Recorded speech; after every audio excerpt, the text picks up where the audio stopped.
আজকে ছিল আমার ছুটি, সাথে আবার ছিল রথযাত্রা।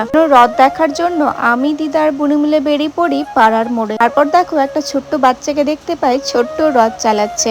আমার দিদা আবার ওই সুযোগে প্রণামও করে নাই। এই বেবিটাকে দেখো কত কিউট দেখতে, মাথার মধ্যে আবার কত সুন্দর একটা ঝুঁটি বেঁধেছে। আমার হাতটা ধরে নিয়েছিল আর ছাড়ছিলই না। তারপর দিদি চলে এসেছিল রথ দেখার জন্য, সবাই মিলে অপেক্ষা করছিলাম। এখানে চকলেট ছিটাচ্ছিল আর প্রত্যেকে দেখো সেটাকে কুড়িয়ে নেওয়ার জন্য হুমড়া হুমড়ি করছিল। আমিও একটা পেয়ে গেছিলাম। এই রথযাত্রা দেখার জন্য রথের দিন প্রত্যেকটা মানুষ অপেক্ষা করে থাকে। সেদিন করেছিল বিশাল রোদ, বাট আমার মামি সবকিছুকে উপেক্ষা করে লাইনের সাথে বেরিয়ে যায় ঘুরতে।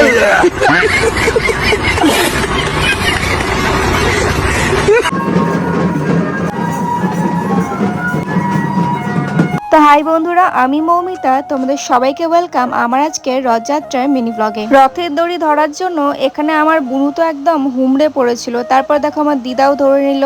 আমিও সুযোগ বুঝে লাইনের ভেতর ঢুকে পড়ি, কিন্তু ঢোকার পর আমি তো পুরো চিড়ে চ্যাপ্টা হয়ে গেছিলাম। সাথে সাথে আমি কিছুক্ষণ বাদেই বেরিয়ে পড়ি, নয়তো আমাকে আর খুঁজে পাওয়া যেত না।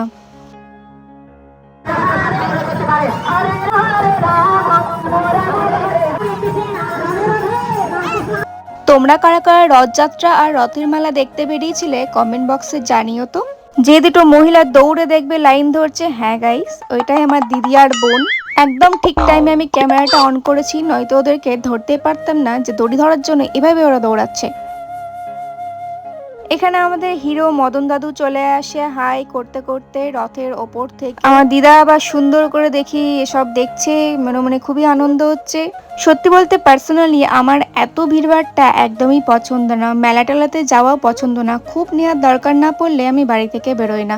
বাড়িতে ফিরে ডান্সের ক্লাস করেছিলাম নতুন একটা কোরিওগ্রাফির ওপরে, ভিডিওটা খুব তাড়াতাড়ি আসবে।